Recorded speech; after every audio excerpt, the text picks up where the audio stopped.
잠깐 기도드리겠습니다. 자비로우신 우리 아버지 하나님, 오늘도 저희들을 한자리에 불러 모아주시고 또 평상시에 궁금한 것을 말씀으로 생각해 보려고 합니다. 주님께서 함께해 주시고 도와주옵소서. 하나님의 말씀으로 우리 영혼을 환하게 비춰주시고 우리로 하여금 바른 분별력으로 행할 수 있도록 도와주옵소서. 우리 구주 예수 그리스도 이름으로 기도하옵나이다. 아멘. 오늘 질문 중에 하나 하면 끝날 것 같아요. 제가 한번 읽어보겠습니다. 질문이 상당히 까다로울 것 같습니다. 한번 읽어볼게요. 형제 자매를 판단하지 말라는 말 속에는 저분은 신앙이 좋으시구나, 아직 신앙이 부족하구나로 보는 것도 판단하는 죄가 되는 건지 궁금합니다. 그리고 제 스스로도 제가 신앙이 좋은 건지 안 좋은 건지 잘 모르겠습니다. 세상에서 아무리 성공을 하고 공부를 잘해도 나보다 뛰어난 사람이 존재하는 것처럼 교회 안에서도 마찬가지라고 생각이 듭니다. 주님이 각자에게 맞는 달란트를 주셨고 달란트만큼 사용하기를 원하시는데 사람의 눈으로 볼 때는 달란트를 많이 받은 분은 그만큼 더 주님의 일에 더 바쁘게 살아가기 때문에 더 신앙이 좋다고 보실 거고, 달란트를 적게 받은 분은 신앙이 안 좋다고 판단되지 않을까 하는 우려도 있습니다. 또한 신앙생활을 잘한다고 정의를 내리는 것이 사실 사람에 따라 기준이 달라지고 주관적인 부분이라 애매하다 생각이 듭니다. 예를 들면 본인의 신앙 기준으로 볼 때 나보다 더 신앙이 좋은 분이라면 이분은 신앙이 좋다고 볼 것이고, 본인의 신앙이 높아서 나보다 부족한 게 많은 사람을 보았을 때는 신앙이 아직 많이 부족한 사람이라고 볼 것 같습니다. 그래서 성경에서 비교하지 말고 사람을 의식하지 말라고 적혀 있는 것인지 생각이 드는데요. 주님이 오셨을 때와 교회 안에서의 신앙생활을 잘한다고 할 수 있는 정확한 기준을 알고 싶습니다. 어렵죠? 이게 좀 생각해 볼 만한 좋은 질문이라고 생각이 듭니다. 여기 물 한 잔만 갖다 주세요. 자, 여기 이제 한번 생각을 해 봅시다. 형제 자매를 판단하지 말라는 말 속에는 이 말을 했는데, 형제 자매를 판단하지 말라. 그런데 이 판단하고 비판하는 건 두 측면이 있습니다. 우리가 이제 비판을 위한 판단, 비판 이런 건 하면 안 되는 거지 않습니까? 성경 찾아봅시다. 마태복음 7장 보세요.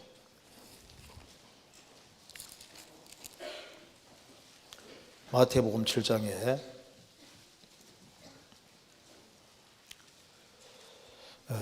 비판을 받지 아니하려거든 비판하지 말라.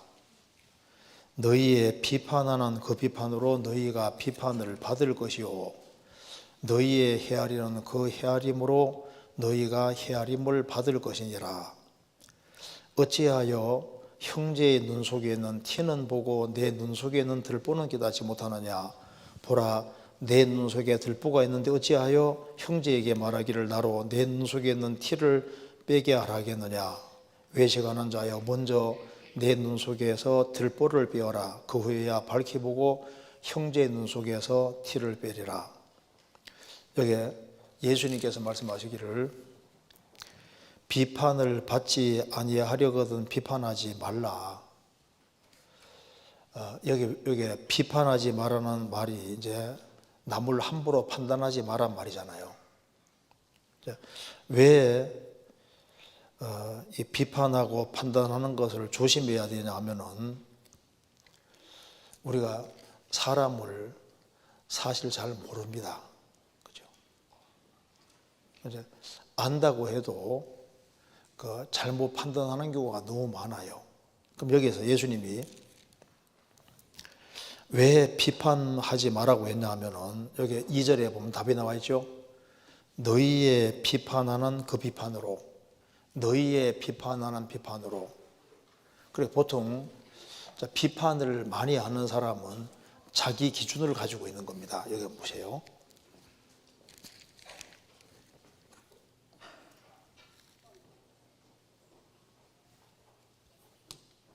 분명히 아까 전에 켜져 있었는데.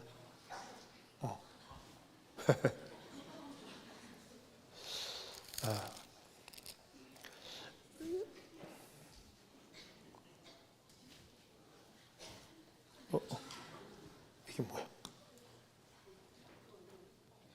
이게 이제 시작하는 중이랍니다.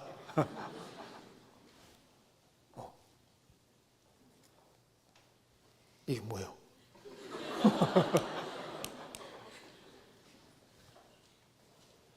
말로 해야 되겠네요. 예. 자, 이거 보세요. 자, 여기에 남을 이제 판단하고 비판할 때 이게 이제 성경에 딱 근거하면 좋은데 여기에 너희의 비판하는 비판이라고 했잖아요. 그죠? 그러니까 자기 기준을 다 가지고 있는 그 사람은 자기 기준에 맞으면 옳고 안 맞으면 틀리다고 생각하는 거예요. 그러니까 너희의 비판하는 비판으로 너희가 비판을 받을 것이요 너희의 헤아리는 헤아림으로 너희가 헤아림을 받을 것이니라. 그래서 비판의 가장 근본적인 것은 성경의 기준에서 하면 좋은데 자기가 일상생활을 하는 속에 자기 나름대로 가치관이 생겨 자기 기준을 딱 가지고 있어서 자기 기준에 근거해서 기준에 맞으면 옳고 안 맞으면 그러고 이렇게 판단하는 게 문제가 되는 겁니다. 그래서 일단 남을 비판을 잘 하는 사람은 성경에서 너 자신을 점검해 보라고 얘기를 하는 겁니다. 그게 너의 기준이 아니냐 그 말입니다. 너희의 비판하는 비판, 너희의 헤아리는 그 헤아림, 그것이 이제 문제라고 얘기를 하면서 그 뒤에 3절에 어찌하여 형제의 눈 속에 있는 티는 보고 내 눈 속에는 들보를 깨닫지 못하느냐. 형제의 눈 속에 있는 티를 보려면 자세히 봐야 됩니다. 얼른 보면 티가 안 보이잖아요. 눈 속에 있는 티를 보려면 아주 자세하게 봐야 되는 거예요. 그러니까 남은 자세하게 보는데 자기는 자세하게 안 본다 그 말입니다. 그래서 내 눈 속에 있는 들보는 깨닫지 못하느냐. 형제 눈 속에 티는 봤는데 너의 눈 속에 있는 들보는 깨닫지 못하느냐. 그러니까 자기 반성을 안 하는 사람, 그러니까 바깥만 보고 자기를 들여다보지 않는 사람은 이제 잘못하면 그게 이제 주님 앞에 큰 문제가 되는 판단을 하게 되는 거예요. 보라, 내 눈 속에 들보가 있는데 자기 속에는 더 근본적인 문제가 있다는 겁니다. 어찌하여 형제에게 말하기를 나로 내 눈 속에 있는 티를 빼게 하겠느냐. 외식하는 자여 먼저 내 눈 속에 들보를 빼어라. 그 외야 밝히 보고 형제의 눈 속에서 티를 빼리라. 그래서 여기에 주님께서 말씀하신 것 중에 비판하지 마라, 판단하지 마라, 남 판단하는 걸 아주 조심해야 될 것을 얘기를 했습니다. 그렇다고 해서 판단을 하지 말아야 되느냐? 아닙니다. 우리가 반드시 판단해야 될 것이 있는 거예요. 명백한 죄에 대해서는 반드시 판단을 해야 됩니다. 그리고 처리를 해야 되거든요. 한번 찾아보시겠습니다. 고린도전서 5장 보세요.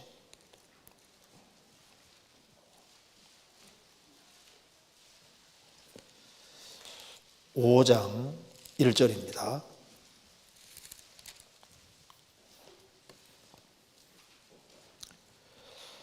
너희 중에 심지어 음행이 있다함을 들으니 이런 음행은 이방인 중에라도 없는 것이라. 누가 그 아비의 아내를 취하였다 하는도다. 그리하고도 너희가 오히려 교만해져서 어찌하여 통한이 여기지 아니하고 그 일을 행한 자를 너희 중에서 물리치지 아니하였느냐. 내가 실로 몸으로는 떠나 있으나 영으로는 함께 있어 거기 있는 것 같이 이 일을 행하는 자를 이미 판단하였노라. 바울 사도가 판단했다고 했습니다. 그래서 교회 안에 계모하고 사는 사람이 있는 거예요. 이걸 그대로 두면은 교회가 망합니다. 그래서 바울 사도가 말하기를 내가 실로 몸으로는 떠나 있으나 영으로는 함께 있어 거기 있는 것 같이 이 일을 행한 자를 이미 판단하여라. 이거 명확히 판단했습니다. 그래서 5절에 이런 자를 사단에게 내어주었으니 교회에 내쫓은 겁니다. 이는 육신은 멸하고 영은 주 예수 날에 구원을 얻게 함이니라. 그래서 여기에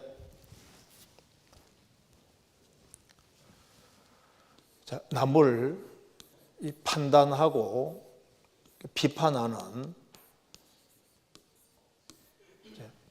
비판을 위한 비판은 안 맞지 않습니까? 그런데 우리가 판단을 하지 말아야 될 것이 있고 판단을 해야 될 것이 있습니다. 이제 우리가 주님께서 판단을 하라고 한 것은 이건 일단 명확한 죄입니다. 명확한 죄에 대해서는 이거는 잘못됐다, 잘됐다 정확히 판단해야 되잖아요. 그래서 이 판단하고 비판하는 것에 대해서 명확하게 드러난 것은 판단해야 되는 것이 맞지만은 남을 판단하는 데 있어서 여기 이제 자기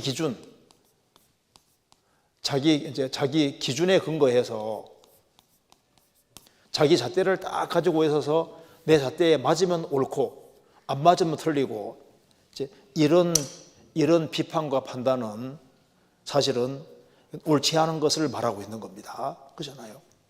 그리고 우리가 어떤 사람이 어떤 일을 행할 때 명확히 안 드러난 것이 굉장히 많습니다. 그렇기 때문에 판단하고 이런 것에 대해서 굉장히 조심해야 되는 것이 맞아요. 그래서 바울 사도가 이렇게 말했습니다.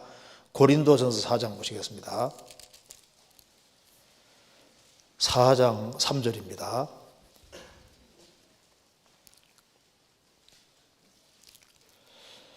너희에게나 다른 사람에게나 판단받는 것이 내게는 매우 작은 일이라. 나도 나를 판단치 아니하노니 내가 자책할 아무것도 깨닫지 못하나 그러나 이를 인하여 의롭다함을 얻지 못하노라. 다만 나를 판단하신 이는 주시니라. 자, 바울 사도도 신약 성경 14권을 기록한 사람인데 바울 사도도 고린도 교인들에게 판단을 받았습니다. 이 사람은 뭐 돈을 위해서 일을 한다든가 뭐 별소리 다 했거든요. 그런데 너희에게나 다른 사람에게나 판단받는 것이 내게는 매우 작은 일이다. 별로 신경 안 쓴다는 겁니다. 그 얘기를 하면서 5절에 그러므로 때가 이르기 전 곧 주께서 오시기까지 아무것도 판단하지 말라. 그가 어둠에 감추인 것들을 드러내고 마음의 뜻을 나타내시리니 그때 각 사람에게 하나님께로부터 칭찬이 있으리라. 자, 주님이 오실 때까지 이 사람이 이렇고 저 사람이 저렇고 그런 거 판단하는 거 그걸 아주 극히 조심해야 된다. 그래서 주님이 오시면은 모든 게 다 드러날 테니까 그때까지 아무것도 판단치 마라. 명확히 죄로 드러난 것에 대해서는 판단해야지만 그렇지 않을 경우는 아직까지 감춰진 것이 많고 명확히 모르는 게 너무 많은 거예요. 그렇기 때문에 판단을 아주 조심하고 보류를 해야 된다. 그리고 여기에 주님이 감추인 것을 드러낼 때 그때 각 사람에게 하나님께로부터 칭찬이 있으리라고 했습니다. 구원을 받은 사람은 어떤 일을 행할 때 말 실수도 할 수 있잖아요. 행동도 실수할 수 있지만은 그렇지만은 그런 실수하는 것을 보고서 이 사람 이런 사람이다 저런 사람이다 그것도 오판일 수 있어요. 왜냐하면 성경에 말씀하기를 그때 각 사람에게 하나님께로부터 칭찬이 있으리라. 사실은 그리스도인들이 중심 깊숙한 곳에는 다 성도들이 다 잘 되길 바라요. 그 기쁜 마음이거든요. 그리고 어떻게 하든 간에 주변 사람들이 더 많이 구원되고 제대로 세워지기를 바라는 그 마음이 간절하게 있습니다. 그런 것이 있는 속에서도 이제 말이나 행동이 아직까지 변화되지 않아서 이제 이렇게 행동을 이렇게 잘못하고 또 말도 실수하는 이런 일이 생길 수 있는데, 그런 실수하는 말이나 행동을 가지고서 그런 걸 딱 잡아서 이런 사람은 이런 사람이다 저런 사람이다 판단하는 것이 잘못된 판단일 경우가 굉장히 많은 거예요. 그러니까 바울 사도는 얘기하기를 주님이 오시면 다 드러나는데 그때까지 명확지 않은 것에 대해서는 판단을 하지 않으려고 노력을 해야 된다. 그래서 아무것도 판단하지 말아라. 특히 비판을 위한 비판, 자기 기준을 가지고 비판하는 이것은 아주 극히 삼가야 된다고 얘기를 하는 겁니다. 하나님은 전지하시니까 정확히 판단할 수 있지만 사람은 전지한 것이 아니잖아요. 모든 걸 아는 것이 아니기 때문에 처녀가 애를 낳아도 할 말이 있다고, 스토리를 또 다 들어보면요 잘못 판단하는 경우가 굉장히 많이 생기는 거예요. 성경 예레미야 24장 보면 이런 말씀 나오잖아요. 이제 바벨론 제국이 쳐들어와서 이스라엘 사람들을 상당수를 잡아서 끌고 갔습니다. 예루살렘에 남은 사람들은 우리는 남았으니까 우리는 다행이다, 끌려간 사람은 불쌍하다 이렇게 생각하겠지만은 사실은 정반대였습니다. 주님께서 무화나무 두 강주리를 보여주시면서 한쪽은 아주 극히 악한 무화과나무, 한쪽은 아주 좋은 무화과나무를 보여주시면서 바벨론으로 끌려간 사람들은 좋은 무화과나무고 예루살렘에 남아있는 사람은 극히 악한 무화과나무라 했습니다. 왜 하나님께서 바벨론이 침공해서 이스라엘 민족 일부를 잡아가게 했냐면은 그 사람들은 나중에 축복해 주려고 먼저 잡아간 거예요.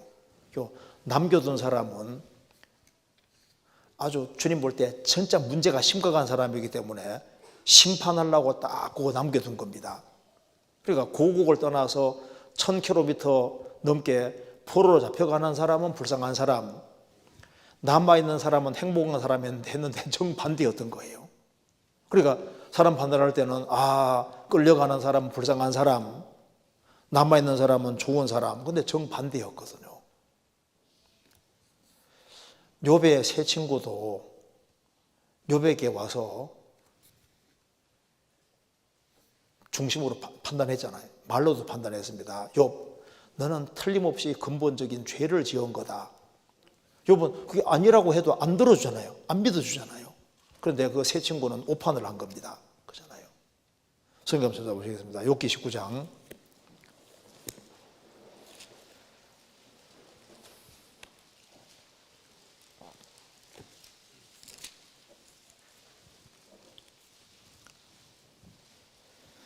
19장 28절입니다. 너희가 만일 이르기를 우리가 그를 어떻게 칠고 하며 또 이르기를 일의 뿌리가 그에게 딸진대 너희는 칼을 두려워할지니라. 분노는 칼의 형벌을 부르나니 너희가 심판인 줄 알게 되리라. 욥이 10명의 자녀가 죽고 재산 날아가고 몸 전체가 병이 들 때 너희 세 친구가 말하기를 우리가 그를 어떻게 칠고, 세 명이 욥을 공격했잖아요. 어떻게 공격해서 넘어뜨릴까? 그리고 이 일의 뿌리가 그에게 있다. 무슨 말입니까? 10명의 자녀가 죽고 재산 날아가고 몸 전체가 병든 근본 뿌리는 욥 자신의 근본적인 죄에 있다, 이렇게 판단하는 거예요. 그렇게 끝까지 고집하면은 너희는 칼을 두려워할지니라. 분노는 칼의 형벌을 부르나니 너희가 심판인 줄 알게 되리라.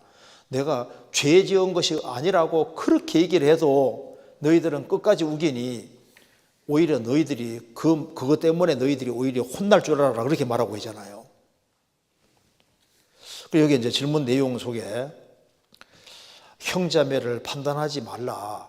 이건 정말 이게 맞는지 중요한 얘기입니다. 우리가 형제자매를 판단하지 마라. 바울 사도의 말한 대로 정말 판단하는 것을 안 하려고 최대한 노력을 해야 됩니다. 왜냐하면 우리는 잘 몰라요. 그죠? 그리고 명확한 죄가 드러나지 않은 상태에서는 판단을 안 하려고 해야 되는 것이 맞는 겁니다. 그리고 그 판단이 상당히 잘못된 판단의 경우가 너무 많습니다.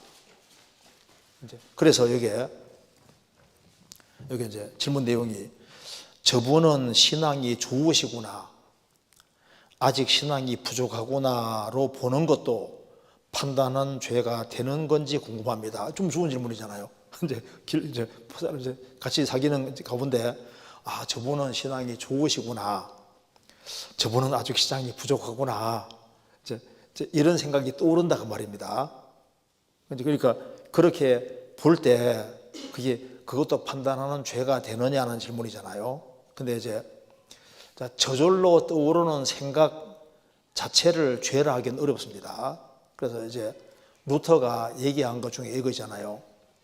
종교개혁자 마르틴 루터는 얘기했습니다. 새가 머리 위로 날아다니는 건 내가 못 막는다. 그런데 새가 내 머리에 둥지 트는 건 막을 수 있다고 했습니다. 그러니까 새가 머리 위로 날아다니는 것처럼 스치고 지나가는 생각은 내가 막기 어렵잖아요. 그죠? 이제 스치고 지나가는 생각 있잖아요. 야, 저 사람 신앙이 좋구나, 이 사람 문제 있는 것 같다, 이런 생각이 자기도 모르게 떠오르는 경우 있잖아요. 이제 그런 것은 이제 별로 문제가 안 될 수 있는데, 문제는 저절로 나오는 생각하고 의지가 동원되는 건 좀 다릅니다. 그 생각에 사로잡힐 때는 조심해야 되는 것이 맞잖아요. 그러니까 저 사람 신앙이 좋구나, 그런데 그 생각이 떠오를 수 있는데 저 사람은 정말 좋아, 이렇게 판단했을 때 나중에 그게 부도나는 경우도 있다니까요. 저 사람은 신앙이 아주 부족하구나 이렇게 생각했는데 막상 나중에 진지하게 교제해 보니까 또 아닌 거예요. 그러니까 이제 이 사람은 신앙이 좋다, 이 사람은 신앙이 부족하다, 문제가 있다, 이렇게 판단하는 식으로 고정을 딱 할 때는 그게 항상 맞는 것이 아닐 수 있기 때문에 조심해야 되는 것이 맞는 겁니다. 그렇잖아요. 그러니까 성경 한번 찾아봅시다. 잠언 13장에 잠언 13장 7절 한번 같이 읽어보겠습니다. 13장 7절입니다. 같이 읽겠습니다. 스스로 부한 채 하여도 아무것도 없는 자가 있고 스스로 가난한 채 하여도 재물이 많은 자가 있느니라.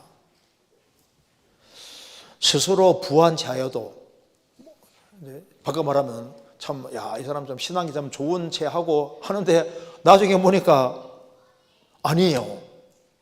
그 사람은 스스로 가난한 자여도 재물이 많은 자가 있는 것처럼 참 평범해 보이고 별거 아닌 것처럼 보였는데 신앙이 별로인 줄 알았는데 나중에 보니까 아주 신앙이 알짜배기 신앙도 있다 그 말입니다. 그렇죠? 그러니까 저분은 신앙이 좋으시구나, 아직 신앙이 부족하구나, 그런 생각이 잠깐 떠오를 수 있지만은 그것에 못 잡혀서 이 사람은 진짜 신앙이 좋아, 나빠, 그런 식으로 판단하는 거 바울 사도가 뭐라 했습니까? 주님이 오시기까지 아무도 판단하지 마라. 왜? 그 판단이 오판일 경우가 많다고 말입니다. 그래서 이제 신앙이 좋구나 부족하거나 이것이 아주 명백히 드러나는 경우가 있어요. 어떤 계기를 통해서 이 사람이 신앙이 좋은 줄 알았는데 아주 결정적으로 신앙이 안 좋은 거 딱 드러날 수 있잖아요. 그럴 때는 이 사람은 진짜 신앙적으로 문제가 있구나 판단이 되잖아요. 그 사람 신앙이 안 좋은 줄 알았는데 와 정말 신앙이 좋구나 드러날 수 있습니다. 어떤 사람은 참 신앙생활 잘하는 것처럼 보였는데 결정적인 순간에 교회 완전히 반대편에 서서 교회를 아주 굉장히 대적하는 식으로 딱 나갈 때 저 사람 진짜 문제가 심각한 사람이 그래 판단이 되잖아요. 문제 일으키고 나가는 경우도 있잖아요. 그러니까 이제 저분은 신앙이 좋으시거나 신앙이 아직 부족하거나, 근데 이제 속에 내면을 다 아는 게 아니기 때문에 그것도 조심해야 되는 것이 맞습니다. 자, 그런데 성경에서는 잘하는 것에 대해서는 분명히 인정을 해주고 있습니다. 교회 안에서 정말 확실한 신앙으로 드러날 때 실제로 칭찬을 하잖아요. 성경 찾아봅시다. 사도행전 16장 보세요.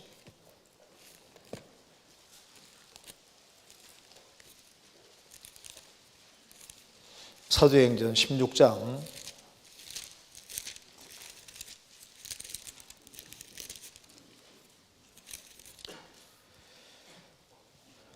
잘하는 것에 대해서는 성경에서 칭찬을 실제로 많이 해주고 있습니다. 2절에 디모데는 루스드라와 이고니온에 있는 형제들에게 칭찬을 받는 자니, 자, 형제들에게 칭찬을 받는 자였습니다. 야, 참 디모데 정말 신앙이 훌륭한 사람이야, 이렇게 칭찬을 받았다고 말입니다. 실제로 신앙생활을 잘했기 때문에 칭찬을 받은 거예요. 루스드라와 이고니온에 있는 형제들에게 칭찬을 받았다. 좀 신앙이 좀 좋구나, 실제로 칭찬을 한 겁니다. 그렇죠? 그 다음에 여기에 고린도서 8장 봅시다. 고린도서 8장 보실까요?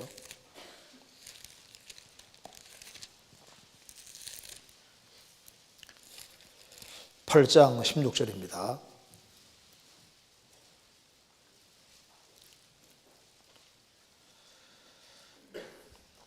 너희를 위하여 같은 간절함을 디도의 마음에도 주시는 하나님께 감사하노니, 저가 고난을 받고 더욱 간절함으로 자원하여 너희에게 나아갔고, 또 저와 함께한 형제를 보내오노니 이 사람은 복음으로써 모든 교회에서 칭찬을 받는 자요, 이뿐 아니라 저는 동일한 주의 영광과 우리의 구원을 나타내기 위하여 여러 교회의 택함을 입어 우리의 맡은 은혜의 일로 우리와 동행하는 자라. 디도에 대해서 얘기를 하면서 디도도 하나님께서 간절한 마음을 주셨다. 그러면서 이 사람 디도는 복음으로서 모든 교회에서 칭찬을 받는 자요. 디도는 디모데도 칭찬을 받는 자고 디도도 정말 칭찬을 받는 자였습니다. 그러니까 성경에 디도서도 나오고 디모데전서도 나오잖아요. 그죠? 그리고 여기 로마 16장 봅시다.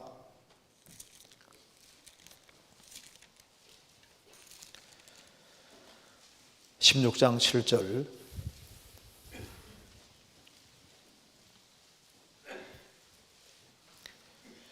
내 친척이요 나와 함께 갇혔던 안드로니고와 유니아에게 문안하라.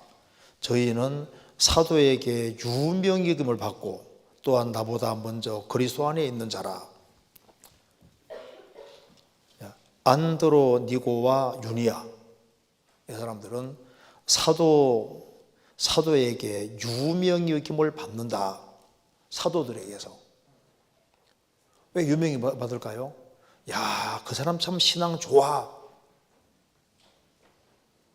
그러니까 우리가 구원받은 여부도 상당히 알 수 있잖아요. 이 사람 좀 구원받았다, 좀 아닌 것 같아. 그 구원받은 여부 자체도 어느 정도 알 수 있는 것처럼 신앙생활도 제대로 하고 있는지 제대로 하고 있지 않는지 어느 정도 알 수 있잖아요. 왜? 성경이라는 기준이 있으니까. 성경이라는 기준에 근거해서 어느 정도 알 수 있는 것이 맞다고 말입니다. 그런데 어느 정도 알 수 있는데 또 완전히 아는 건 아니에요. 왜냐하면 고린도서 11장에 뭐라 했습니까? 바울 사도가 여러 가지 위험을 당했는데 그 중에 하나가 뭡니까? 거짓 형제들 중에 위험을 당하고. 바울 사도는 이 사람은 형제라고 생각했는데 보니까 형제가 아니었던 거예요. 이제 그러니까 이 사람은 신앙이 좋다, 아니다. 이제 그런데 그것이 어느 정도는 맞는데 또 완벽하게 맞는 건 아닐 수 있는 겁니다. 그렇잖아요. 그래서 성경에서 집사를 7명 세워놨는데 성령과 지혜가 충만하다고 7명 세워놨는데 하나는 니골라가 나와죠. 니골라. 신앙생활 잘한다고 했는데 칭찬을 받았는데 보니까 아니었던 거예요.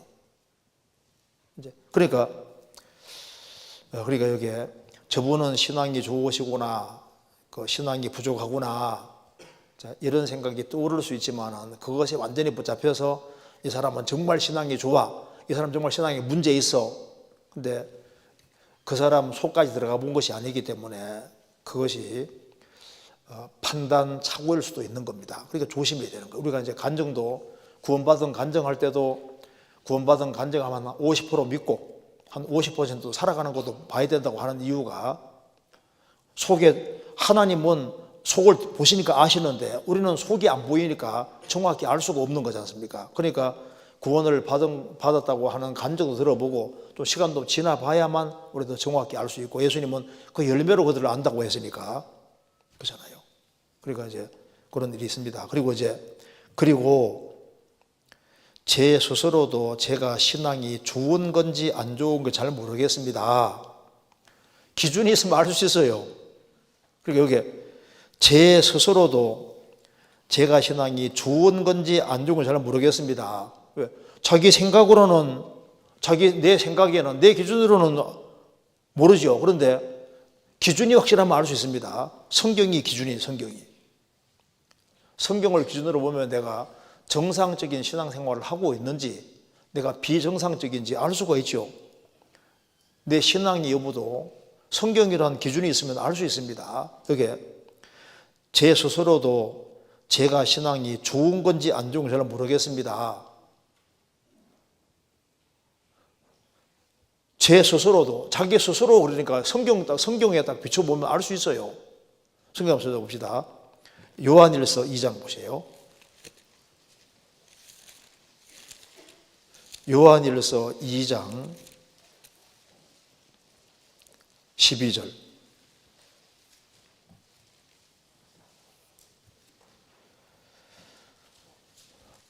자녀들아, 내가 너희에게 쓰는 것은 너희 죄가 그의 이름으로 말미암아 사함을 얻으며, 아비들아, 내가 너희에게 쓰는 것은 너희가 태초부터 계신 이를 알며, 청년들아, 내가 너희에게 쓰는 것은 너희가 악한 자를 이겼음이니라. 아이들아, 내가 너희에게 쓴 것은 너희가 아버지를 알았으며, 아비들아, 내가 너희에게 쓴 것은 너희가 태초부터 계신 이를 알았으며, 청년들아, 내가 너희에게 쓴 것은 너희가 강하고 하나님의 말씀이 너희 속에 거하시고 너희가 흉악한 자를 이겼음이니라. 이거 보시면요,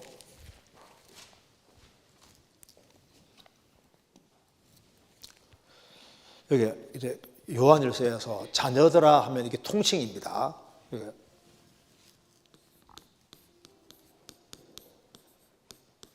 자녀들아 하는 얘기는 이게 모든 그리스도인을 가리킵니다.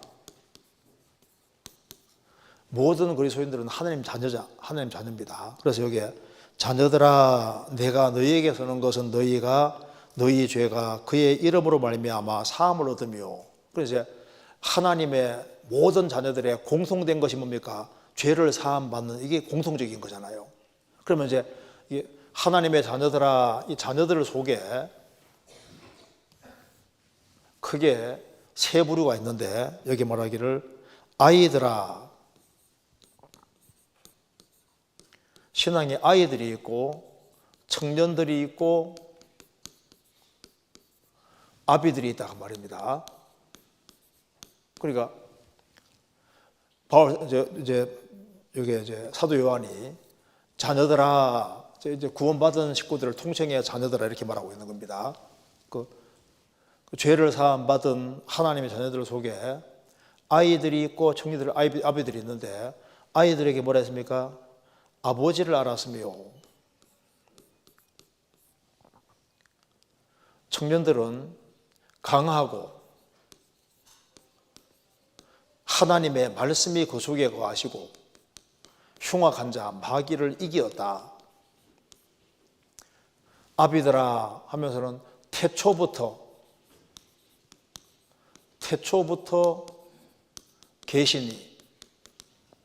계시니를 알미요.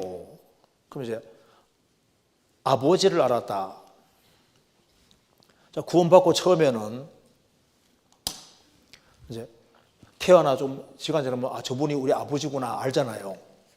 그러니까 뭐로 아냐면은 나를 사랑해 주시는 아버지, 내가 먹을 것을 주고 나를 안아주고 나를 돌봐주고 은혜와 사랑 베풀어 주시고 나를 보호해 주는 그런 식으로 알잖아요. 그리고 조금 자라면은 이제 신앙의 청년이 되면 이제 강하잖아요. 일을 잘할 수 있습니다. 그래서 주님께서 신앙이 성장하면 그 사람 성장하는 만큼 일을 시키고 그 무거운 짐도 짊어질 수 있고 그리고 강하고 마귀 시험을 이기고 마귀하고 싸워서 이기고 그래서 이제 적극적으로 이제 많은 일을 할 수 있는 상태가 신앙의 청년이잖아요. 근데 아비드라는 태초부터 계신 이를 알미요. 이 말은 신앙의 청년을 지나서 또 이제 신앙이 좀 더 성장해서 태초부터 계신 이를 알았으며. 그러니까 아이들이 아버지를 알아도 아버지가 뭐 하는 분인지 아버지에 대해서 아주 구체적으로 모르는 게 너무 많잖아요. 우리 아버지는 나 그저 나 사랑하고 그렇게 하지만은 뭐 우리 아버지가 도대체 무슨 일을 하는지를 모르잖아요.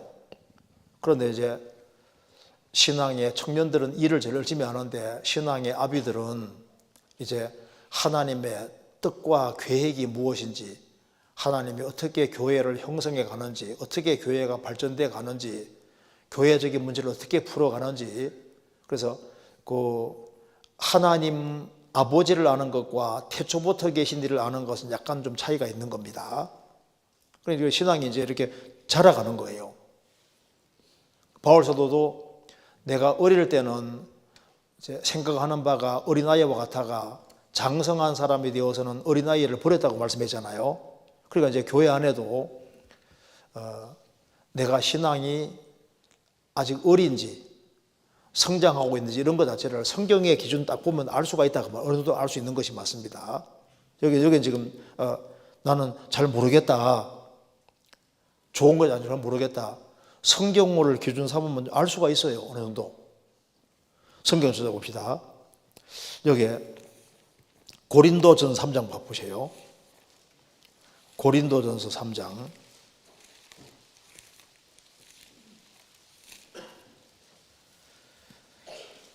1절입니다.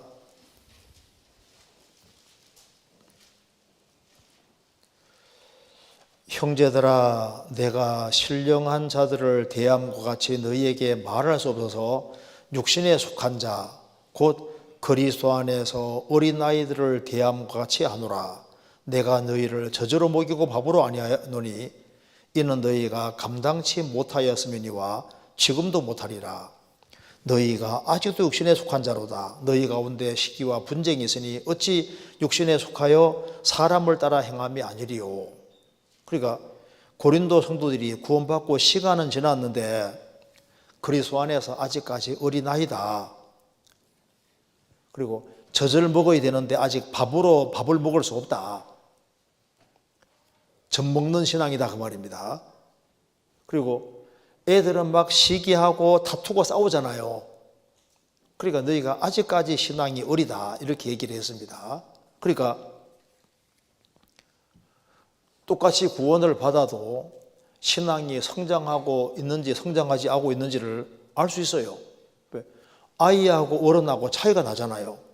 신앙적으로도 내가 아직 아이인지 신앙적으로 어른이 돼가는지 알 수가 있습니다. 그러니까 하나님께서 이 아이하고 어른하고 차이를 만들어 놨잖아요. 아이들은 젖 먹습니다. 조금 시간 지나면 밥을 먹잖아요. 그리고 조금 더 시간 지나가면은 뭐 단단한 것도 잘 먹잖아요. 그래서 이제 구원받고 처음에는 성경 읽어도 잘 이해가 잘 안 돼요. 들어서는 이해가 되는데 이제 밥을 꼭 씹어가지고 완전히 소화시켜서 나오는 게 젖이니까 다른 사람 하는 얘기를 들으면 그렇구나 이해되는데 자기가 직접 이거 먹기는 어렵다고 말입니다. 근데 조금 시간 지나가면 이제 조금씩 성경에 성경의 성경이 밥이니까요. 성경을 스스로도 조금 이해가 되기 시작하고 나중에는 단단한 거까지 잘 이렇게 먹는 식으로 바뀌어지는 거예요. 그리고 이제 시기와 분쟁이 있다. 나는 바울에게 속했다, 나는 아볼로에게 속했다 하고 또 자기들끼리 시기와 분쟁이 있다는 거, 그거 자체가 아직 어리다는 증거잖아요. 그리고 이제 신앙이 어린 사람은 막 자기가 아주 대단한 것처럼 자기를 내세우고 조그만 거 하나고도 큰 거 한 것처럼 그럴 수도 있고, 그러니까 이제 특별히 아이들은요 미련한 것이 많이 얽혀 있는 거예요. 성경 한번 찾아보시겠습니다. 말귀를 잘 못 알아들어요. 잠언 22장 봅시다. 잠언 22장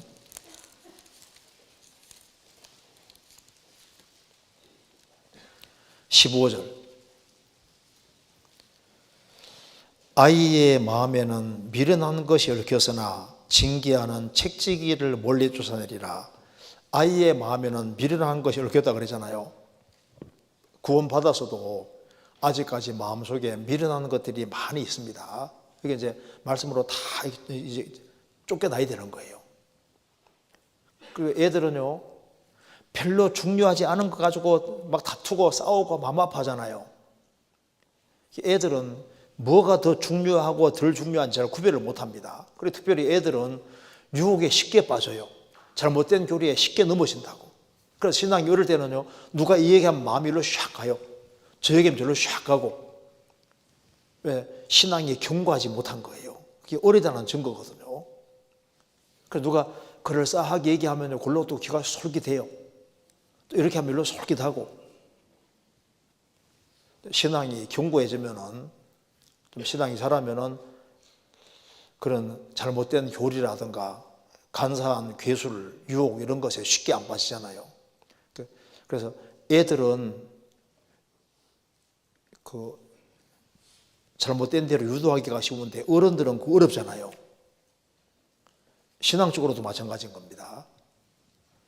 그래서 이게 신앙이 어린 사람하고 신앙이 좀 성장하는 사람하고 이게 이제 뭘 중요하게 생각하는지 그거 봐도 좀 알 수 있어요.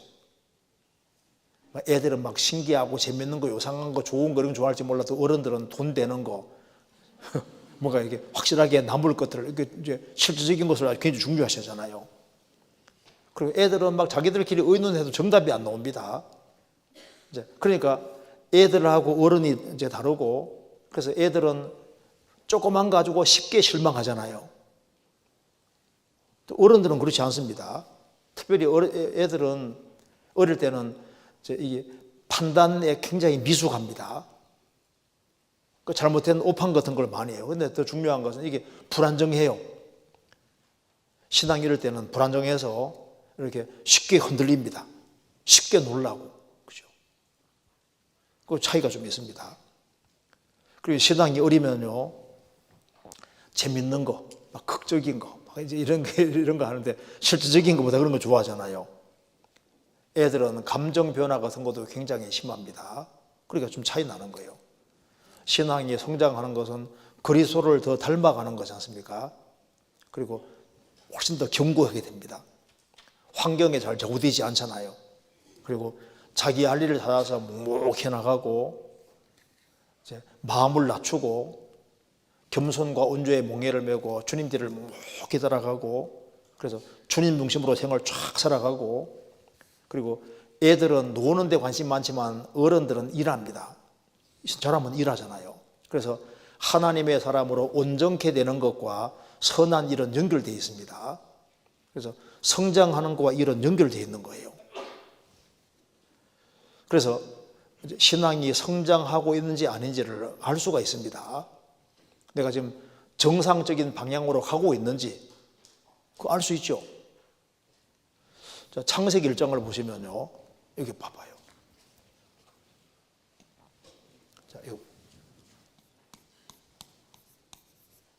신앙의 성장을 알기 위해서 간단하게 보세요. 여기 이제 지구를 잘 보면은 우리가 알 수 있습니다. 최초의 지구는 창세기 1장에 태초에 하나님이 천지를 창조하시니라. 땅이 혼돈하고 공허하며 흑암이 깊음에 있고 하나님의 신은 수면에 운행하시니라. 하나님이 가라사대 빛이 있으라 하시며 빛이 있었고 그 빛이 하나님 보시기에 좋았더라. 이 최초의 지구는 혼돈입니다.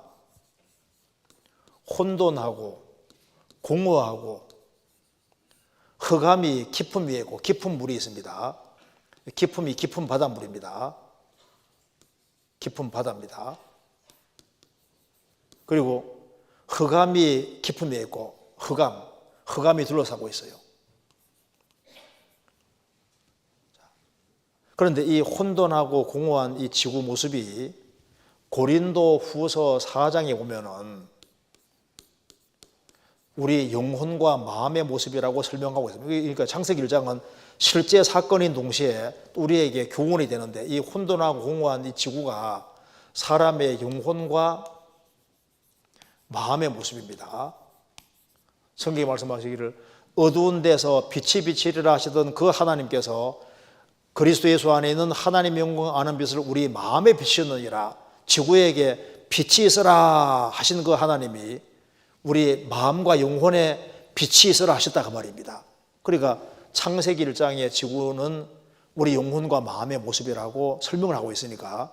그러니까 이게 봐요. 우리 구원받기 전에는 어떻습니까?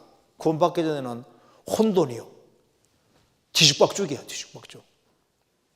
그리고 혼돈이라는 것은 완전히 무질서한 거예요. 공허는 텅 비어 있습니다. 그리고 모든 것이 캄캄했습니다. 출렁거리는 바다밖에 없었고 항상 요동했습니다. 그런데 하나님께서 빛이 있어라 하시면 빛이 있었고 처음에 빛이 왔습니다. 빛을 보시고 하나님이 좋았더라 하셨습니다. 그렇죠? 우리 영혼에 복음의 빛이 딱 들어오실 때 하나님께서는 구원받은 것 자체 가지고 좋았다고 하시는 거예요. 아기가 탄생하면 부모가 기뻐하잖아요.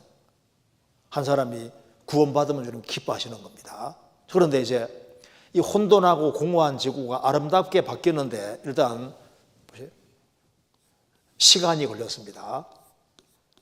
6일이라는 시간이 걸리잖아요. 그러니까 첫날에서 무조건 6일로 못 넘어갑니다. 첫째 날, 둘째 날, 셋째 날 해서 6일로 넘어갑니다. 그러니까 이 지구가 아름답게 바뀌는 데는 6일이라는 시간이 걸렸습니다.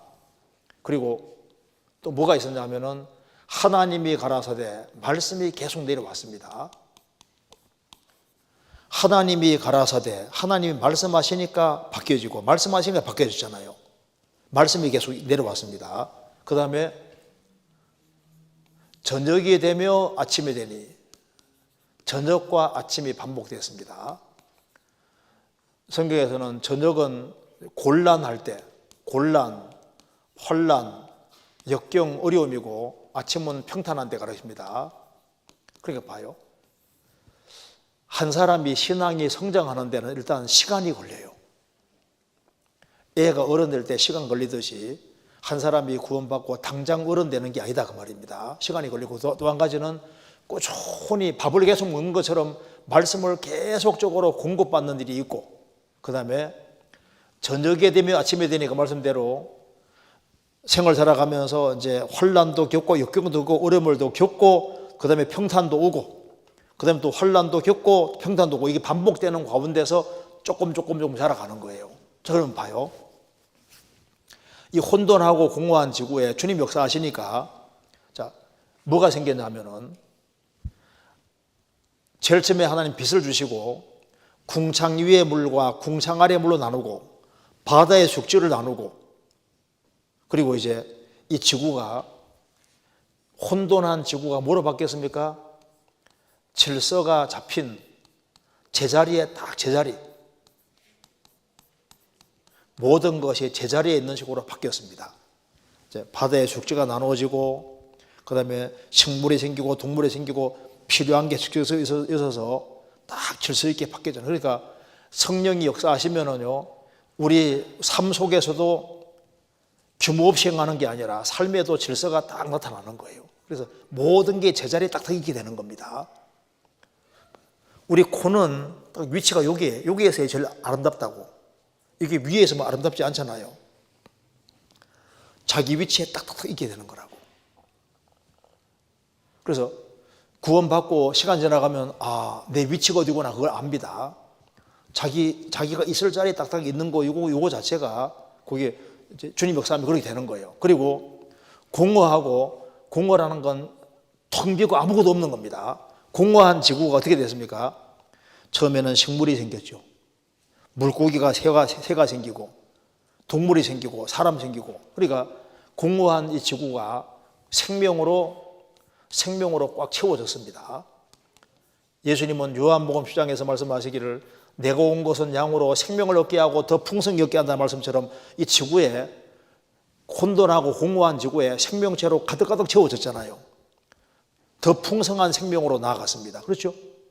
그다음에 이제 흑암이 가득한 지구가 아주 밝게, 빛이 비침으로 밝게 바뀌었습니다. 그죠? 그리고 깊은 바다만 있었는데, 출렁이 있는 바다만 있었는데 하나님 역사하시니까 바다 육지가 나눠져서 바다는 항상 출렁이지만은 육지는 견고하잖아요. 안정된 것이 아주 확고한 것이 생기는 거예요. 그래서 성령께서 역사하시면은 점점 그 사람이 아주 확고하게 바뀝니다. 그렇죠? 튼튼하고 확고하게 바뀝니다. 그래서 이 혼돈하고 공허한 지구가 성령 역사하시니까 좋았더라 하면 나중에는 사람까지 만들어지면 심히 좋았더라 그러잖아요. 그러니까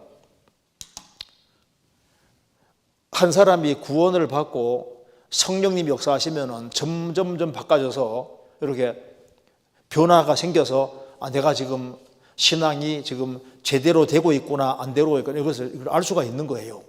그렇잖아요.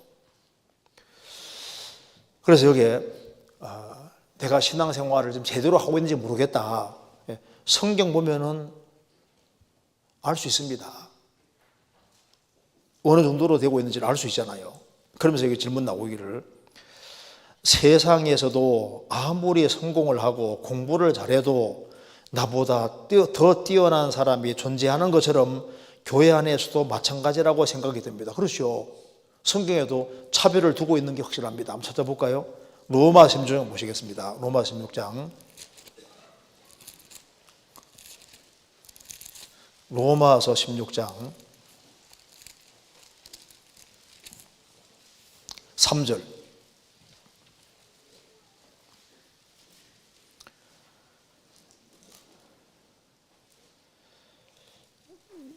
너희가 그리스도 예수 안에서 나의 동력자들인 브리스가와 아굴라에게 문안하라. 저희는 내 목숨을 위하여 자기의 목이라도 내어놓았나니 나뿐 아니라 이방인의 모든 교회도 저희에게 감사하느니라. 브리스가와 아굴라에게는 저희는 내 목숨을 위하여, 바울서도 목숨을 위하여 자기의 목이라도 내어놓았다. 나뿐 아니라 이방인의 모든 교회도 저희에게 감사하느니라. 그러니까 브리스길라와 아굴라에 대해서는 문안 인사를 하면서도 교회 안에서도 아주 더 특별하게 여기 감사를 표하고 있습니다. 그 다음에 그 뒤에 6절 보시겠습니다. 너희를 위하여 많이 수고한 마리아에게 문안하라. 많이 수고한 마리아. 12절. 주 안에서 수고한 두루베나와 두루보사에게 문안하라. 주 안에서 많이 수고하고 사랑하는 버시에게 문안하라. 자, 이제 이 서신서를 받는 사람이 봤다고 해봅시다. 그럼 여기에 이제 마리아도 이 서신서 보고, 두루베나와 두루보사도 보고, 버시도 봤을 때 어떤 생각이 들을까요? 야, 이게 두루베나 두루보사는 주 안에서 수고했다. 마리아는 많이 수고했다.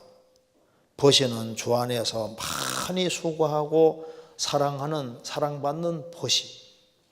그리고 브리스가와 아굴라는 복음 전도를 위해서 목이라도 내놨다. 그래서 세상에서도 더 뛰어난 사람 존재하는 것처럼 교회 안에서도 마찬가지다. 그렇죠? 교회 안에서도 구원받은 연수도 차이 나고 헌신 정도도 차이 나고 희생하는 정도도 차이가 납니다. 그렇잖아요. 그래서 성경 보시면요, 예수님이 70명의 제자를 부르시고 12명의 제자를 부르셨는데 12명 제자 중에도 또 주님이 또 차이를 두셨잖아요. 12명 제자 중에서도 베드로, 야고보, 요한 세 제자를 또 다르게 취급했습니다. 그래서 12제자를 데리고 다니면서도 회당장 야이로의 딸을 살릴 때는 베드로, 야고보, 요한 세 사람만 데려갔다고 되어 있잖아요. 그리고 변화산상에서 변화되실 때도 다른 제자들은 아래에 두시고 세 제자만 산에 데려가 세 제자에게만 변화산상에 변화되는 모습을 보여주셨습니다. 그리고 겟세마네 동산에서 피땀 흘려 기도할 때도 다른 제자들은 두시고 세 명만 데려가셔서 예수님께서 세 제자들을 두시고 고개 돌들질 만큼 떨어진 고개에서 기도한 것이 나와 있지 않습니까? 그리고 그 세 제자밖에 안 봤습니다. 그러니까 봐요, 70명의 제자보다는 12명의 제자가 주님을 더 알았고 그 중에 3명은 더 알았잖아요. 그래서 예수님이 죽으시고 부활하신 후에 8년 지나서 예수님이 가장 가까이 하셨던 야고보가 제일 먼저 순교당에 주님 앞에 들어가고 그 다음에 베드로와 요한이 예루살렘 교회의 기둥이 되잖아요. 가장 중요한 일입니다. 왜? 주님이 가장 많은 걸 보여주셨고 그래서 교회에서 더 귀하게 주님 사용하시잖아요.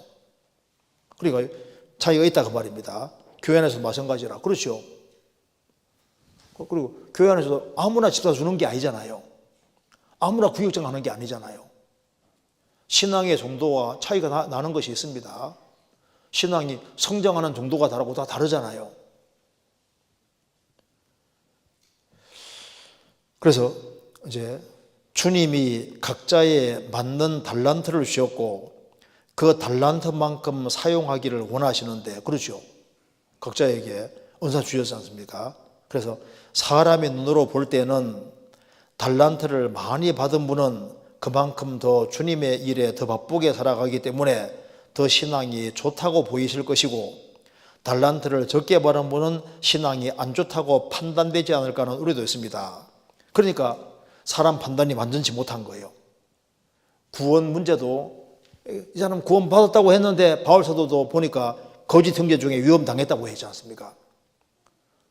예수님께서도 곡식과 가라지 비유 얘기하면서 이거 곡식인 줄 가라지인 줄 알았는데 뽑으니까 곡식인 거예요. 예수님께서 가라지 뽑다가 곡식까지 뽑을까 염려하노라. 둘이 자라게 두라고 했지 않습니까? 이게 가라지인 줄 알았는데 뽑고 보니까 곡식일 수도 있습니다. 곡식인 줄 알았는데 보니 가라질 수도 있잖아요. 그러니까 사람 판단이 온전치 못합니다. 서문화 교회 사람들은 환난과 궁핍이잖아요. 장차받을 환난이 있는데 주님께서는 부유한 자라고 했습니다. 라오디게 교회는 우리는 부자라 부유하여 부족한 것이 없다고 했지만 주님께서는 너의 가난한 것과 가련한 것과 눈먼 것과 벌거벗은 걸 알지 못하는도다. 그러니까 라오디게 교회 풍족해, 재산도 많고 돈도 많이 벌고 만사가 잘 돼가. 그런데 주님께서는 가난하다고 했잖아요. 서문화 교회는 신앙 때문에 재산 박탈당해서 먹을 것도 없어요. 참 가난하고 쪼달린다. 그런데 주님께서는 그 교회가 실성한 부유한 자라고 했습니다. 그러니까 주님이 오시기 전에는 아무것도 판단하지 말아라. 판단하는 걸 조심하라고 계속 얘기를 하는 겁니다. 그래서 자기의 분량 안에서 최선을 다해야 되는 것이 맞는 거예요. 그래서 5달란트 받은 사람은 5 남겨야 됩니다. 그럼 봐요. 사람 판단이 얼마든지 오판이 될 수 있는 가능성이 있다는 말이 맞습니다. 이거 보세요. 5달란트 받은 사람이 5 남길 때, 2달란트 받은 사람이 2 남길 때 칭찬이 똑같잖아요. 그럼 사람이 본다고 할 때 5달란트 받은 사람이 넷 남기고 있어. 2달란트 받은 둘 남기고 있어요. 사람 봤을 때는 이 사람이 더 잘하는 것처럼 보일 수 있잖아요. 근데 주님 칭찬은 이 사람에게 있는 겁니다. 이 사람에게. 그러니까 이 사람은 5달란트 받은 사람이 셋 남기고 있습니다. 2달란트 받은 최선 다해서 둘 남기고 있는데 셋 남겼으니까 이 사람이 신앙생활 더 잘하는 것처럼 보일 수도 있잖아요. 그러니까 지금 질문하는 내용이 바로 그 내용입니다. 질문하는 내용이 달란트를 많이 받은 분은 더 못받게 살아가기 때문에 신앙이 더 좋은 거로 보일 것이고 적게 받은 사람은 신앙이 안 좋다고 판단되지 않을까 하는 우려가 있다. 그럴 수 있죠. 그러니까 우리가 주님 올 때까지는 함부로 판단하지 말아라. 판단을 최대한 보류해야 된다. 그렇게 말하고 있는 겁니다. 그래서 여기에 로마서 보시겠습니다. 12장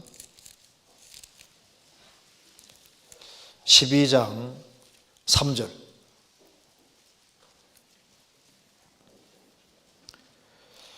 내게 주신 은혜로 말미암아 너희 중 각 사람에게 말하노니 마땅히 생각할 그 이상의 생각을 품지 말고 오직 하나님께서 각 사람에게 나누신 믿음의 분량대로 지혜롭게 생각하라.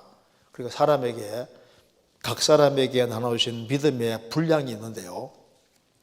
분량은 고정되어 있는 게 아닙니다. 믿음의 분량이 더 커지기도 하고 작아지기도 해요. 믿음은 들으면서 하기 때문에 하나님 말씀을 잘 배우고 정상적으로 신앙생활을 하면 믿음 분량이 커지면요. 그러면 더 큰일도 할 수 있는 거예요. 믿음의 분량이 더 작아지기도 하는 겁니다. 각 사람에게 믿음 분량이 있는 거예요. 분량대로. 그리고 성경 에베소 4장 보시겠습니다. 4장 16절 보세요. 16절 그에게서 온몸이 각 마디를 통하여 도움을 입음으로 연락하고 상합하여 각 지체의 분량대로 역사하여 그 몸을 자라게 하며 사랑 안에 스스로 세우느니라. 주님은 머리고 교회는 몸이고 우리 한 사람은 지체의 각 부분인데 각 마디를 통하여 도움을 입습니다. 그리고 각 지체의 분량이 있어요. 각 지체의 분량대로 역사하여. 그래서 분량이 공급 잘 받으면 분량이 커지는 거예요. 공급 못 받으면 분량이 작아지기도 합니다. 그래서 이제 이 지체가 딱 연결되어 있으면요, 같이 자라잖아요. 같이 자라서 이제 잘 공급받으면 힘이 세지면요, 더 많은 물건도 들 수 있잖아요. 공급도 끊어지면요, 아무것도 못 합니다. 그러니까 각 지체의 분량이 있습니다. 공급을 잘 받으면 분량이 점점 커지게 되는 거예요. 그래서 여기에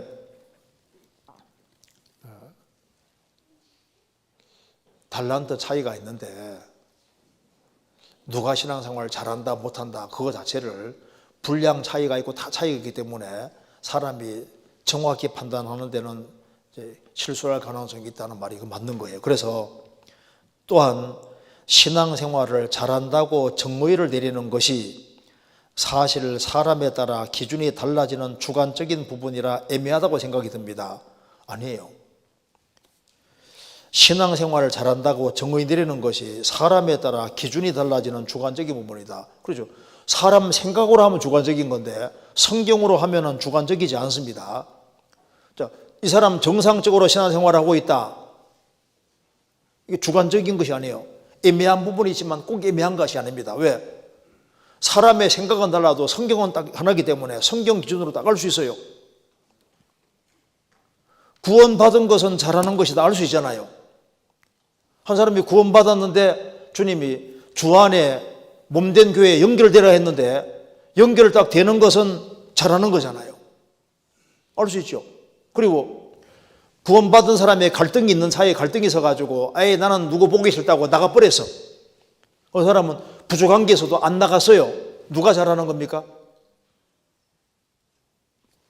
잘 모르시는 것 같은데 쉽게 설명드리게 봐요.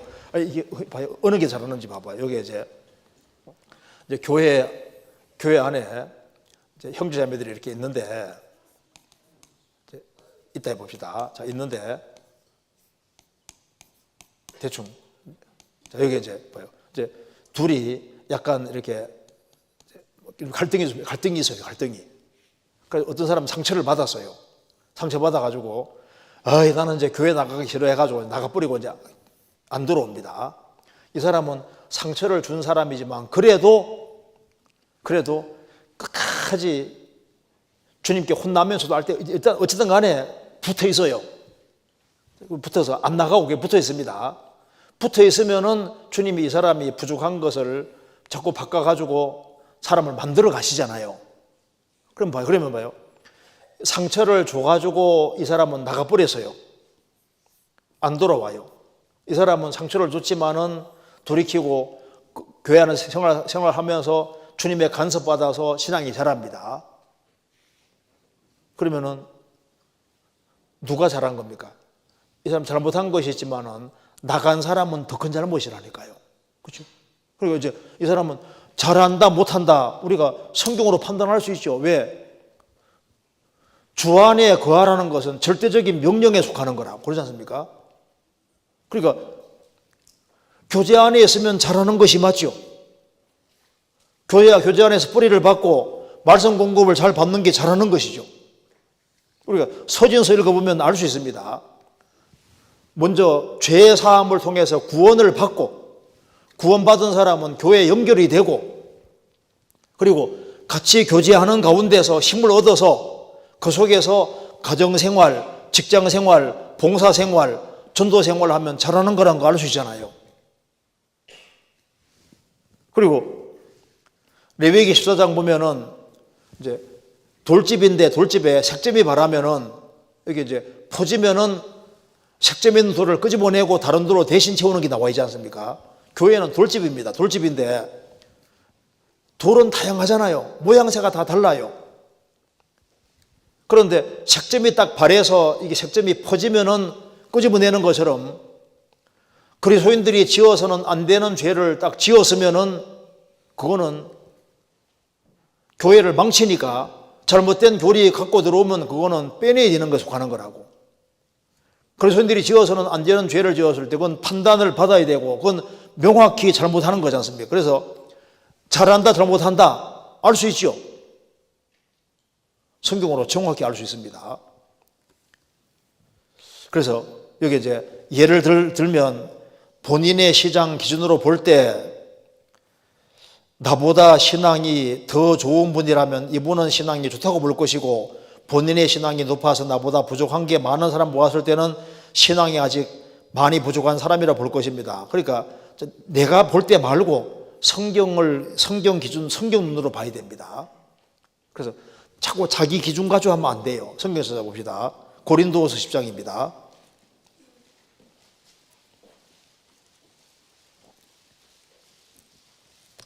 10장 12절.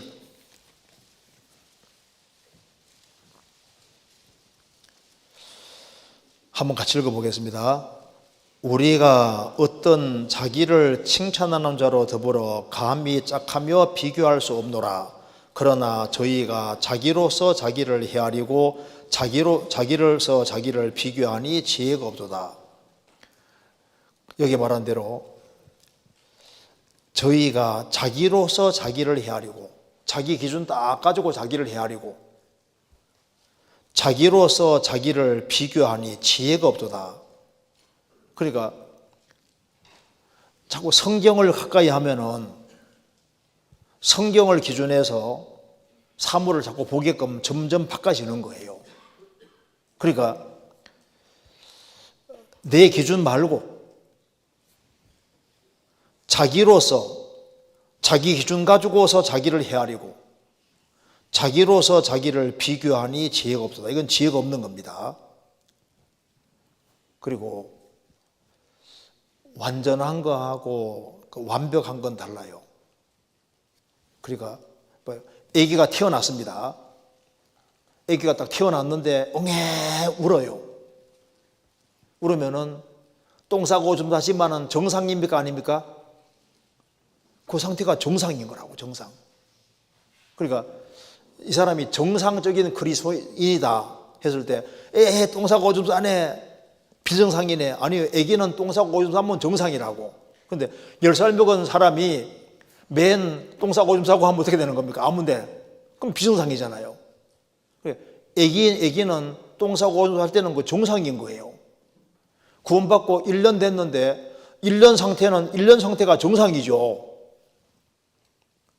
구원받고 처음에는요, 구원받은 간증만 확실해지면 그걸로 충분하잖아요. 얼마나 좋아요. 자, 아기가 태어났는데 막 뛰어다녀요. 비정상입니까? 정상입니까? 완전 비정상이죠. 구원받고 얼마 안 됐는데 막 성경 쫙 꿰면서 이렇게 하면요, 그 이상한 거라니까. 그럴 수 없다니까요.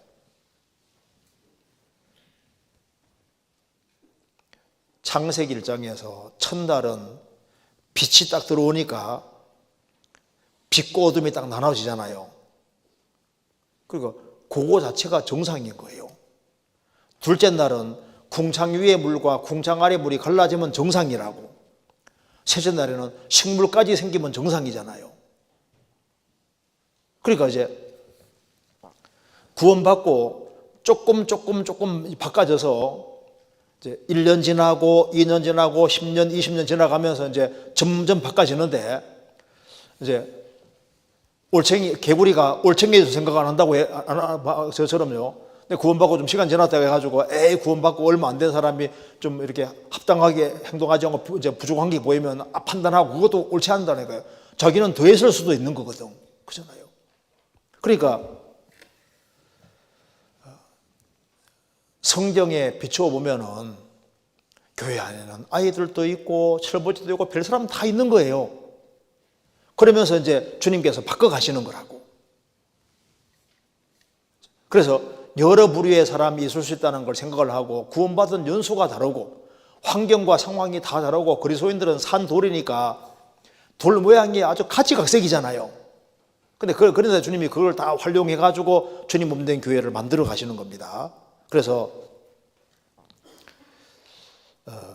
이제 자꾸 이제 나보다 뭐 자꾸 내 기준 이거 자체를 앞세우지 말고 성경을 자꾸 가까이에서 성경을 전체적으로 읽으면 성경 전체에 비추어서 쫙 이렇게 비춰보는 게 좋아요.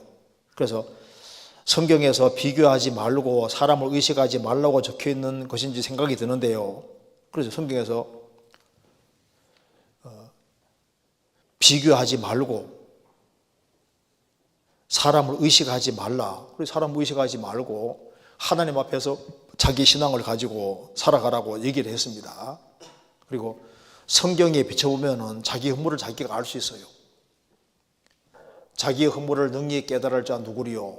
나를 숨은 허물에서 벗어나게 하소서. 성경에 비춰보면 자기 허물을 자기가 알 수 있습니다. 그리고 이제 자기 허물을 발견하고 그걸 자꾸 벗어나게 되는 거잖아요.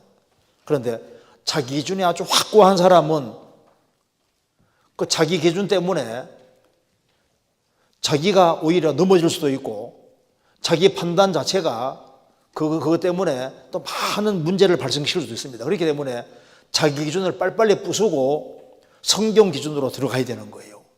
성경 기준으로. 그래서 여기 이제 주님 보셨을 때와 교회 안에서 신앙생활을 잘한다고 할 수 있는 정확한 기준을 알고 싶습니다. 여기까지 생각해 봅니다.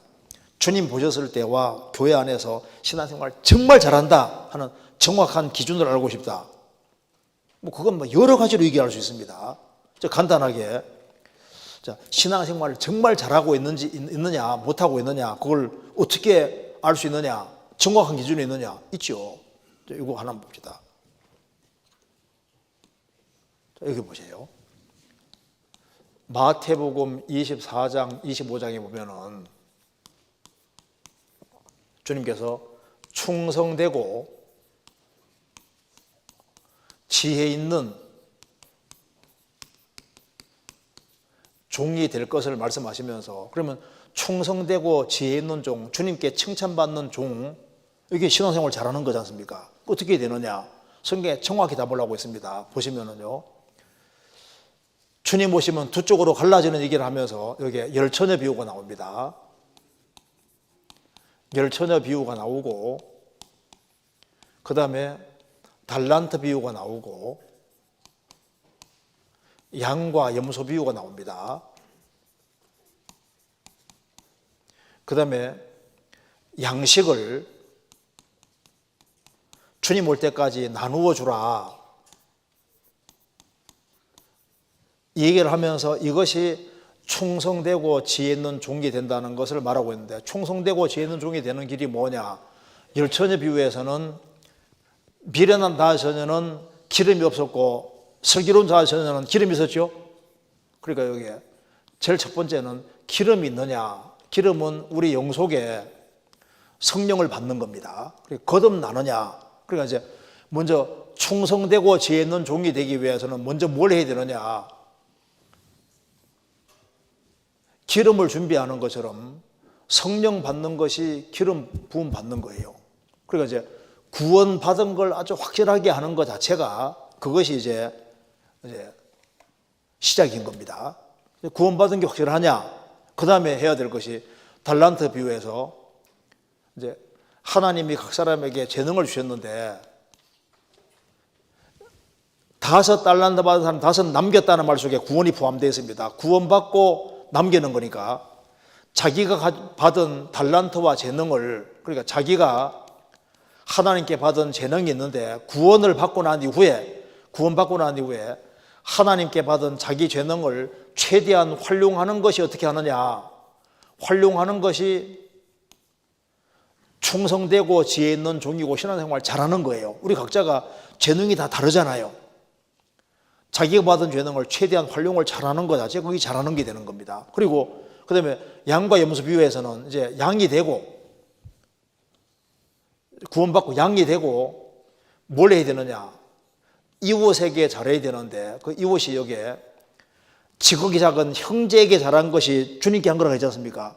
특별히 구원받은 성도들에게, 그러니까 여기는 이제 우리는 영혼에 관계되는 얘기고, 그 다음에 하나님께서 자기에게 받은 달란트를 받아서 자기가 자기 할 수 있는 최선 다해 살아가는 게 잘하는 것이고, 그 다음에는 이제 자기뿐 아니라 이웃과 관련해서 우리 성도들에게 잘하는 것은 주님께 직접 하는 것이니 그게 잘하는 거예요. 그렇잖아요. 그리고 이제 마태복음 4장에서 양식을 주님 올 때까지 나누어 줄 자가 누구냐? 우리 주변에 불쌍한 이뤄진 영혼들이 많이 있는데 이뤄진 영혼에게 우리가 양식을 나눠주고 복음을 전해서 그 사람들을 주님 품으로 인도하는 일을 계속적으로 하다가 주님 만나야 되는 거잖아요. 그렇잖아요. 그리고 여기에 주님 보셨을 때와 교회 내 신앙생활을 잘한다. 잘하는 게 뭐예요? 구원 안 받은 사람은 구원받는 게 잘하는 거죠. 구원받은 게 확실한 사람은 교회 연결되는 것이 잘하는 겁니다. 연결되어서 자기가 지체로서 자기가 받은 분량 안에서 자기의 달란트와 재능을 최대한 활용을 잘해서 이제 우리가 각자 잘할 수 있는 게 따로 있습니다. 그래서 자기 할 수 있는 것 자체를 최대한 활용을 하는 게 잘하는 것이고, 그리고 형제자매를 섬기는 것이 잘하는 거잖아요. 그리고 우리가 우리 주변에 불쌍한 영혼들에게 양식을 최대한 많이 나눠줘서 최대한 많은 사람을 건지는 것이 그게 잘하는 겁니다. 잘하는 거 알 수 있죠? 성경에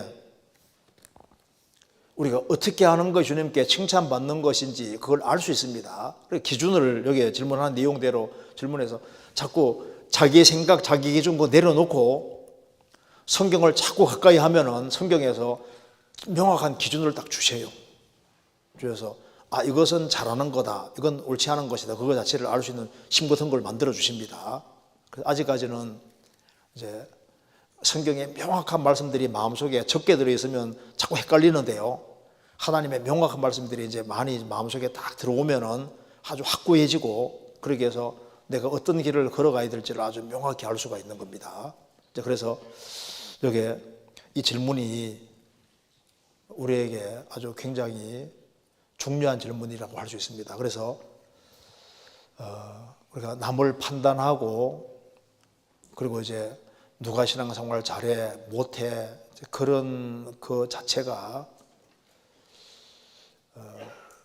완전히 옳지 않을 수가 있기 때문에 특별히 판단하는 것에 대해서 상당히 보류를 해야 될 것을 분명히 말하고 있습니다. 그리고 누가 신앙생활을 정말 잘했는지 못했는지는 그리스도인 심판대 앞에 서면은 주님께서 정확히 평가하십니다. 그렇죠? 그래서 그 과부가 2랩돈 집어넣었을 때 제일 많이 집어넣었다고 했잖아요. 그죠? 부자는 풍족한 중에 많이 넣었거든요. 과부는 2랩돈 집어넣었는데 2랩돈은 1,000원도 안 되거든요. 그 정도밖에 안 되는데 주님이 그걸 제일 많이 집어넣었다고 했잖아요. 그러니까 부자는 많이 집어넣었으니까 잘한다. 과부는 조금 집어넣었으니까. 근데 그것이 잘못된 판단을 할 수 있는 거예요.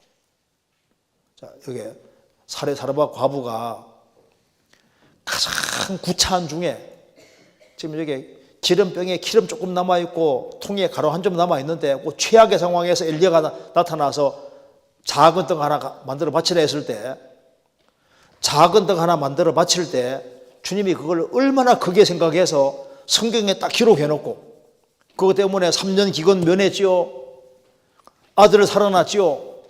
예수님이 누가복음 4장에 또 칭찬 또 하고 있잖아요. 그러니까 봐요.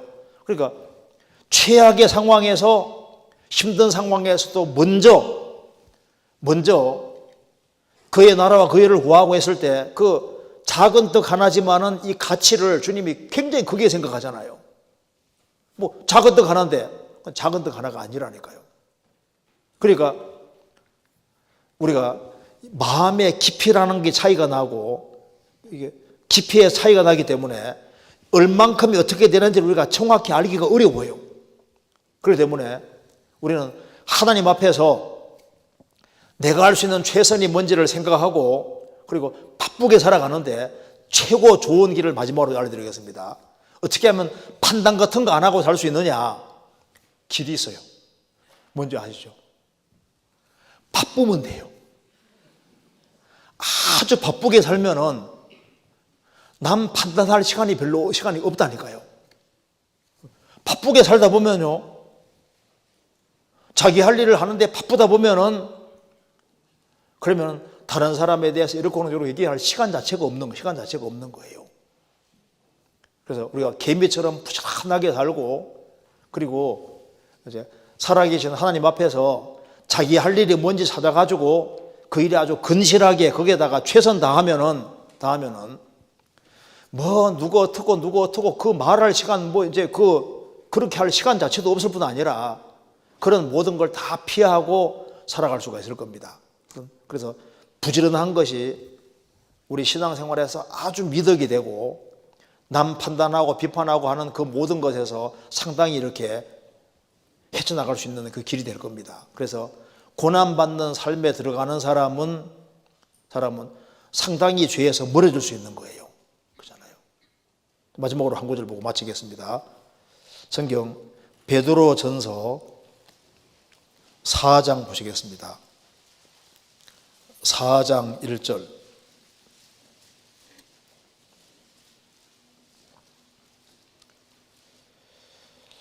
그리스도께서 이미 육체의 고난을 받으셨으니 너희도 같은 마음으로 갑옷을 삼으라. 이는 육체의 고난을 받은 자가 죄를 그쳤음이니. 죄를 그치고 죄에서 멀어지는 길은 예수님 육체의 고난을 받으신 것처럼 우리도 같은 마음으로 갑옷을 삼으라. 우리가 구원의 옷을 입고 의의 옷을 입었잖아요. 그리스도로 옷 입었는데 하나님의 전신갑주를 입는 거기에다가 고난의 갑옷을 입어라. 이 세상에서 아주 고난받을 각오하고 살면은 죄에서 멀어지게 돼 있고 남 판단하는 거 비판하고 비교하는 거기에서도 다 멀어질 수 있는 겁니다. 그래서 이제 교회 안에 다른 사람이 귀하게 쓰임 받으면 좋은 거고 다른 잘 되기 바라고 주님 안에서 주님 손은 능하신 손이니까 주님이 높일 사람 알아 높이고 다 해줄 테니까 자기 할 일을 찾아서 부지런히 살아가는 그 길을 택할 때 여러 가지 어려움 같은 걸 다 피하고 판단 같은 것도 피하고 살 수 있으리라 생각을 합니다. 그래서 여기까지 하겠습니다. 같이 기도하시겠습니다. 자비로우신 우리 아버지 하나님, 많은 사람 중에서 저희들을 복음으로 불러주시고 하나님 자녀로 삼아주신 것을 감사합니다. 주님 오시는 그날까지 주님께서 맡기신 일을 잘 감당할 수 있도록 도와주시고 열심을 품고 주를 섬기며 주님의 복음과 영광을 위해 살 수 있도록 역사해 주옵소서. 우리 나머지 모든 생에 주의 거룩한 말씀으로 다스려 주옵소서. 또 여기에 참석하신 모든 분들 일일이 주님이 크신 은혜와 사랑으로 함께해 주옵소서. 우리 구주 예수 그리스도 이름으로 기도하옵나이다. 아멘. 수고하셨습니다.